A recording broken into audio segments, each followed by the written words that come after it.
Fenomena tak terduga kini tengah terjadi di berbagai kota besar Eropa. Konsep warteg khas Indonesia perlahan namun pasti mulai menginvasi benua biru. Jika dulu warteg hanya identik dengan gang kecil dan pelanggan lokal, kini konsep sederhana ini justru mencuri perhatian warga Eropa. Dengan etalase kaca berisi aneka lauk, sistem pilih sendiri, cepat dan harga terjangkau, warteg dianggap sebagai solusi makan praktis di tengah mahalnya biaya hidup Eropa.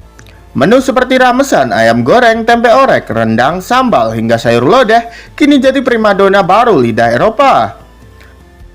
Banyak warga lokal mengaku terkejut, makanan Indonesia dinilai kaya rasa, tidak membosankan dan jauh lebih hidup dibandingkan fast food. Uniknya konsep warteg ini justru dianggap autentik dan jujur, tanpa plating berlebihan, tanpa harga mahal, tapi penuh rasa dan kehangatan.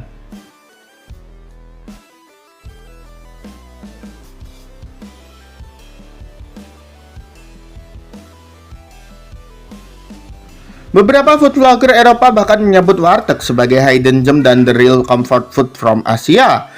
Tak sedikit restoran Asia di Eropa kini mulai meniru konsep ini, lauk display terbuka, sistem self-choice, dan suasana rumahan ala Indonesia. Bagi diaspora Indonesia, ini bukan sekedar bisnis, ini adalah bentuk diplomasi budaya lewat makanan. Dari warung sederhana, makanan Indonesia kini naik kelas, bukan dengan mengubah jati diri, tapi justru dengan mempertahankan keasliannya. Dan hari ini, warteg bukan lagi milik Indonesia saja, tapi sudah jadi milik dunia. Ik help, niet schrik hoor. 2 porties saté kambing, die je opeten alsjeblieft. Ja. En wilt u dan de milde bami goreng of pittige? Pittige, ja.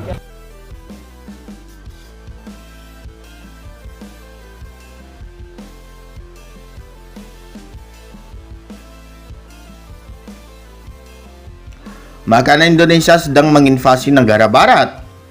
Gelombang baru kuliner dunia kini tengah terjadi dan kali ini datangnya dari Indonesia. Dalam beberapa tahun terakhir, makanan Indonesia mulai menginvasi banyak negara maju, mulai dari Jepang, Korea Selatan, Australia, Amerika Serikat, hingga negara-negara Eropa. Bukan tanpa alasan, cita rasa masakan Indonesia dinilai fleksibel, seimbang dan bisa diterima oleh semua orang, lintas budaya dan latar belakang. Perpaduan gurih, manis, pedas, dan rempah yang tidak berlebihan membuat makanan Indonesia mudah dinikmati, bahkan oleh lidah yang baru pertama mencoba.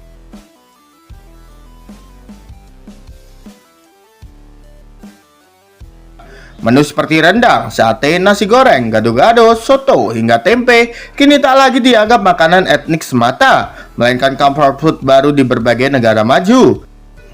Banyak chef internasional dan food kritik menyebut masakan Indonesia sebagai salah satu kuliner paling ramah lidah di dunia. Tak harus ekstrim pedas, tak harus asing di mulut, namun tetap kaya rasa dan berkarakter.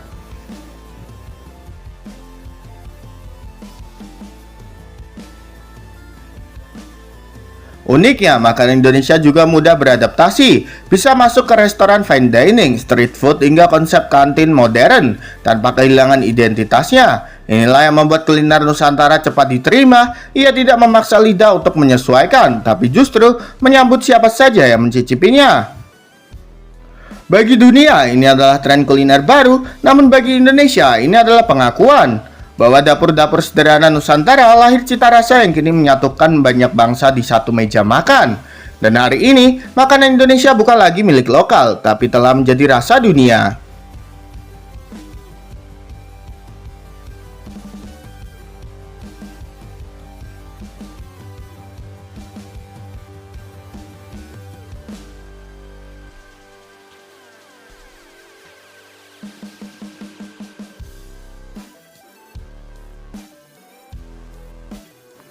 Bule mengakui bisnis makanan Indonesia selalu menguntungkan buat mereka.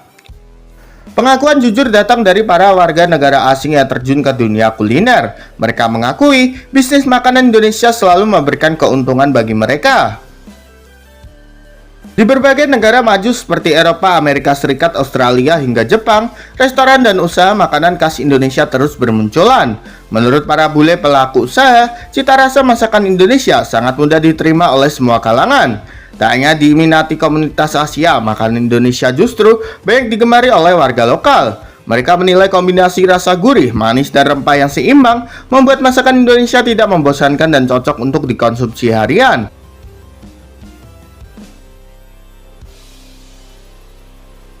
Dari sisi bisnis, makanan Indonesia juga dianggap efisien, modal relatif terjangkau, proses memasak fleksibel, namun bisa dijual dengan nilai tinggi karena kualitas rasa.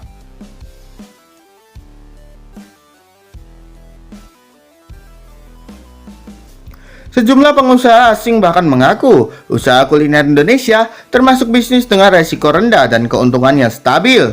Banyak yang awalnya hanya mencoba membuka satu gerai, namun akhirnya memperluas usaha karena permintaan pasar terus meningkat.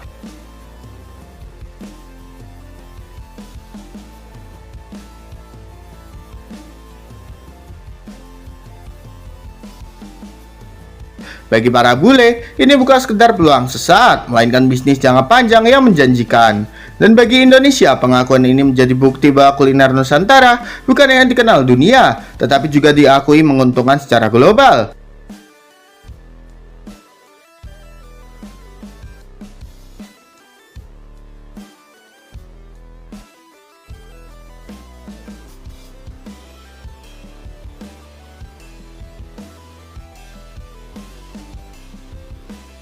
Jadi menurut kalian, apakah bisnis makan Indonesia memang bisnis yang menggiurkan, gengs? Yuk berikan pendapat kalian di kolom komentar.